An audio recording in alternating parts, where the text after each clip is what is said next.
So, my favorite verse comes from Ecclesiastes 3, verse 1 through 8. For everything there is a season, and a time for every matter under heaven. A time to be born, and a time to die. A time to plant, and a time to pluck up what is planted. A time to kill, and a time to heal. A time to break down, and a time to build up. A time to weep, and a time to laugh. A time to mourn, and a time to dance. A time to cast away stones, and a time to gather stones together. A time to embrace, and a time to refrain from embracing.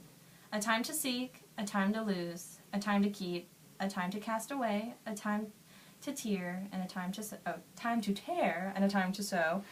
A time to keep silence, and a time to speak. A time to love, and a time to hate. A time for war, and a time for peace. You may be wondering why I like that verse so much, because it's kind of very time for this and a time for that. It's there's a story behind it that is very powerful, and one of the reasons I still believe in God after I'm a theater major, so it's kind of hard to keep the faith when you're surrounded by so much sinning and everything you have to do in certain plays, and I don't do those plays. But back to the story. I had a friend she passed away about 2 years ago. Right before she passed away, she wanted to have a Bible study because she had brain swelling from a car accident. And before she died, she had a Bible study. And they asked her, what Bible story do you want to go through? She pointed to Ecclesiastes 3. And they're like, well, Candace, that's a really hard, that's a really rough and tumble Bible thing you want to go for. That Bible chapter's, she's like, no, I want to do it. She kept pointing at it. And so they read through it, and a few nights later, she went to cardiac arrest. And they got her back long enough to let her parents say goodbye. But that night, one of their fellow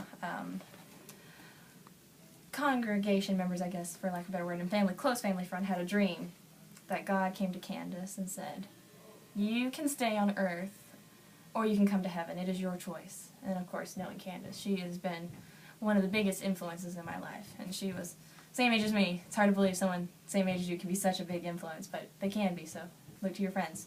You are who your friends are. And she was such a big influence. And you know what? Of course she wants to go home to God. Who wouldn't?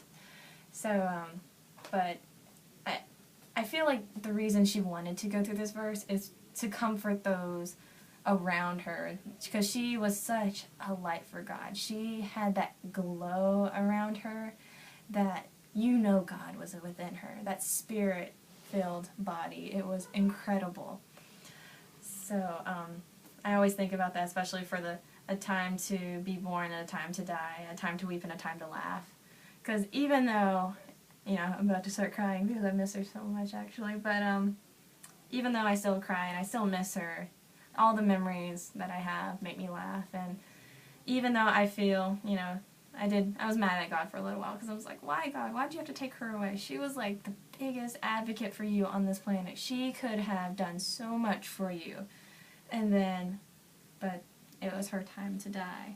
But in her dying, which sounds weird, but she was the seed. She was that moment for me anyway. My faith grew because of that, because I knew she was up there in heaven dancing and laughing and enjoying being with her Father.